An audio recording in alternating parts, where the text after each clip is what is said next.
किनकी? पार्वती जी की। वो तो सज्जन थे, परीक्षा लेने के लिए मन में कुछ और भाव, ऊपर कुछ और भाव। तो उन्होंने क्या कहा, पार्वती जी से कहा, मातु पितु ही ना, उस दूल्हे से, उस व्यक्ति को तुम दूल्हा बनाना चाहती हो, पति बनाना चाहती हो, जरा विचार तो करो, जिसकी ना कोई माता है ना जिसका कोई पिता है। बाहर से तो निंदा है या नहीं? तुम्हारा विवाह उससे होना है जिसकी माता भी नहीं, पिता भी जिसका नहीं। अंदर से प्रशंसा है, शिव जी की कौन माता, शिव जी के कौन पिता? शिव है शांतम शिव मद्वैतम चतुर्थम मन्यन्ते सात्मा सब यज्ञ। या एक ही शब्द निंदा परक भी है, स्तुति परक भी है। अगुण अमान, कोई गुण है ही नहीं जिसको तुम दूल्हा बनाना चाहती हो, पति अगुण। अब ये निंदा है, हमारे आपके लिए अगुण कह दें तो निर्गुण है, कोई गुण ही नहीं है। निंदा है भगवान के लिए, ब्रह्म का लक्षण है। अमान, परिच्छिन्नता का अर्थ होता है मान। क्या? ज्ञान मान जहाँ एक नहीं, तुलसीदास ने लिखा ज्ञान किसको कहते हैं? जहाँ मान, मान माने देशकृत कालकृत वस्तुकृत परिच्छिन्नता, मापते हैं। असीम को मापा जाता है या सीमा युक्त सीमित को मापा जाता है, असीम को तो नहीं मापा जाएगा। तो कहा मान ही भी ना।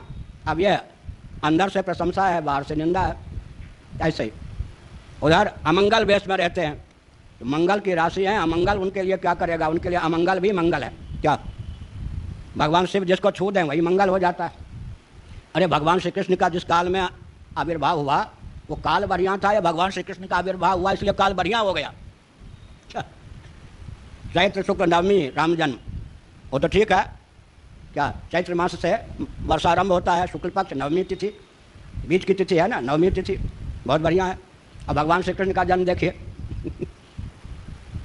अब वर्ष के बीच में चैत्र वैशाख जेठ आषाढ़ श्रावण भाद्र, भाद्र में दक्षिणायन, उत्तरायण नहीं दक्षिणायन, वो भी क्या अष्टमी तिथि है, मध्य की तिथि, पक्ष में मध्य की तिथि है, और दिन में भी नहीं रात्रि में, और रात्रि में भी मध्य रात्रि में। और दिन भी कौन? बीच वाला दिन भाई, बुधवार। बुधवार, रवि सोम मंगल बुध, ये ढंग से गिने तो बुधवार बीच का दिन चुना, बीच का महीना चुना, और दिन नहीं चुन के रात्रि, और रात्रि में भी मध्य रात्रि। तो वल्लभाचार्य जी ने सुबोधनी में भाव व्यक्त किया, सकल अमंगल जैसा लगने वाला काल, कालातीत भगवान के अवतरण से सकल सुमंगल बन गया। वल्लभाचार्य जी ने एक प्रकार से भाव व्यक्त किया सुबोधनी टीका कि सुमंगल जो होते हैं अमंगल को भी सुमंगल बना देते हैं। तो एक रामलला है, भव्य काल में अवतरण है, वो भी ठीक। यहाँ दिखाया कि प्राकृतिक धरातल पर अभव्य काल, दक्षिणायन, वर्ष का मध्य, तिथि का मध्य, रात्रि का मध्य, दिन भी नहीं रात्रि का मध्य, दिन का भी मध्य, बुधवार भगवान का जन्म हुआ। तो उन्होंने देखा कि भगवान को काल की अपेक्षा नहीं, जिस काल का वर्ण कर लें वही काल दिव्य हो जाता है। भगवान काल को छू लें तो काल दिव्य हो जाता है, देश को छू लें तो देश दिव्य हो जाता है, वस्तु को छू लें तो वस्तु दिव्य हो जाती है। भगवान अपने आप में दिव्य हैं। तो वहाँ पर क्या हुआ, गालियाँ जो दी ऊपर से, निंदा की सप्तर्षियों ने, वो सब प्रशंसावाचक शब्द थे। अब वीटो पावर का प्रयोग, कोई भी सुमंगला कुमारी कन्या विवाह करना चाहेगी तो वंश परंपरा चलाना चाहेगी या नहीं?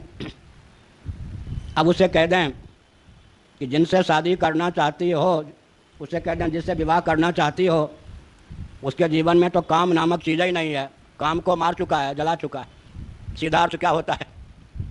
नपुंसक है। अब शादी का प्रयोजन ही विफल। बाहर से अंतिम सप्तर्षियों ने सोचा प्राकृत कुमारी कन्या का धैर्य जिससे डगमगा जाएगा, अब तो शादी नहीं करूँगी, और तो सब सह लूँगी, लेकिन आखिर विवाह का प्रयोजन ही खत्म। तो उन्होंने क्या कह दिया, अनंग हैं, काम को ही जला चुके, अब तुम्हारी बुद्धि पर निर्भर है, फिर भी विवाह उन्हीं से करना चाहो तो करो। परीक्षा लेने आए थे।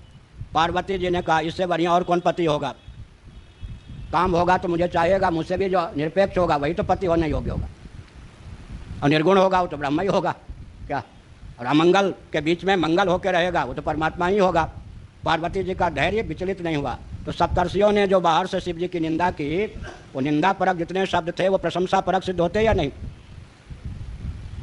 हमको आपको कोई कह दे निर्विशेष, कोई विशेषता इनमें नहीं है, ये गाली है, भगवान के लिए प्रशंसा है या गाली? अरे निर्विशेष का नाम ही तो तत्व होगा। हमारी मान्यता के अनुसार सविशेषता प्रशंसा है, भगवान की दृष्टि से जो तत्व होगा निर्विशेष होगा। ये क्या है? शून्य है, शून्य। माने शून्य माने मान विहीन है, 1 2 3 4 का तो कोई मान होता है, शून्य का क्या मान होगा? या इसी प्रकार से तो हमने क्या